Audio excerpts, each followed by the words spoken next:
Hey all, good morning, afternoon, or evening, whatever it may be for wherever you are. I am Stephanie Joy with all things Social Security and the Joy Disability Law Office. Your video is about to start. I wanted to remind you of our live Q&A sessions here on YouTube as well. They start at 1 p.m. Eastern Standard Time, so it's a little earlier for you Western folks. And I look forward to seeing you there. It's a first come, first served basis in terms of the questions you might want to pose in the chat. And I will pick them up going from beginning to end for about a 2 hour period. So, anyway, I hope to see you there. Have a great one, and I will talk to you guys later. Bye. Good morning, afternoon, or evening. I received I received this yesterday late, but I didn't have time to put it out there. It's not emergent, but it's got some good stuff in it. It is from the SSA, from the horse's mouth, which is the way I like to roll when possible. So this looks like it was put out on March 18th, which is yesterday for when I'm doing this, but you probably won't see this till tomorrow. In any event, they were talking about a couple different things.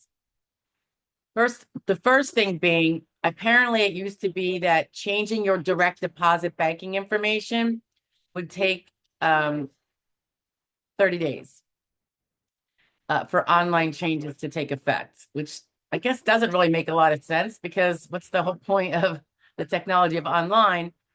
And they are now expediting the processing of all direct deposit change requests, both in person and online, to 1 business day. That's very cool. I'm glad to see that happen. They're also telling us that they're taking proactive steps to enhance the security of its services by implementing stronger identity verification procedures. The updated measures will further safeguard Social Security records, they tell us, and benefits against fraudulent activity. Anyone who's been subject to some of this fraudulent activity with their Social Security benefits, I'm sure, are applauding this.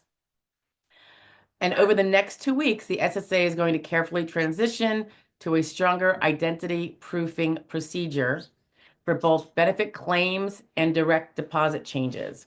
So it's for changes. If you're already in there collecting your benefits, awesome.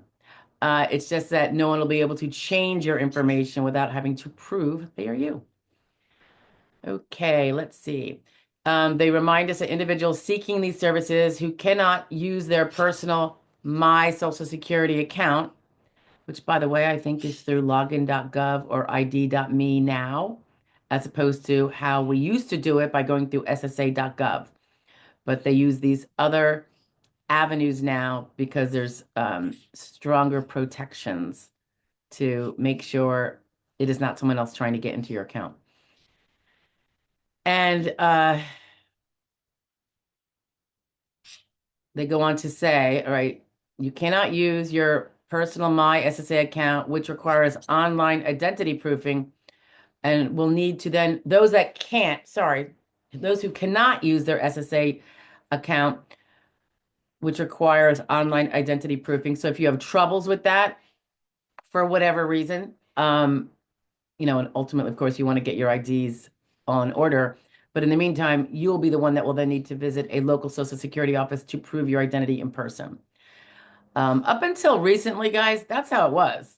Anyway, so it's not like, and that was for everybody. Now it's just that those that can't prove it online need to go in person because they're not going to let some con artist come into our SSA account based on a nothing burger and redirect our benefits to their own banking account. Okay. Blah, blah. They just toot about how Americans deserve to have their Social Security records protected. Yes, we know that. The acting commissioner, Lee Duddick, says for far too long, the agency has used antiquated methods for proving identity. This has been confirmed by every commissioner before this acting commissioner. Social Security can better protect Americans while expediting service. Okay. They describe that the 2-week transition plan includes training frontline employees and management about the new policy and careful monitoring of policy compliance. At the conclusion of the transition period, and I'm quoting, On March 31st, 2025. So what do we got, guys? Like 12 days? SSA will enforce online digital identity proofing and in-person identity proofing. SSA will permit individuals who do not or cannot use the agency's online My Security services to start their claim for benefits on the telephone. However, the claim cannot be completed until the individual's identity is verified in person. That's good. The agency therefore recommends calling to request an in-person appointment to begin and complete the claim in one interaction. Individuals with and without an appointment will need to prove identity before starting a transaction. Individuals who do not or cannot use the agency's online My Social Security services to change their direct deposit information can visit a local office to process the change or can call the 1-800 number, which is 1-800-772-1213 to schedule an in-person appointment. All righty. They go on to say that the SSA recently required nearly all agency employees, including all frontline employees in all offices throughout the country, to work in the office 5 days a week. I understand that's to assist the people that need to do in-person appointments, because as you may know, for many, many months, if not a couple years, and I don't recall when it started under the last administration, they didn't allow for walk-ins. That might have been actually not that long ago, but they had nobody in the office for a long time, well after COVID was over. So it was really hard to get any attention by going to an office because there was no one there to help you.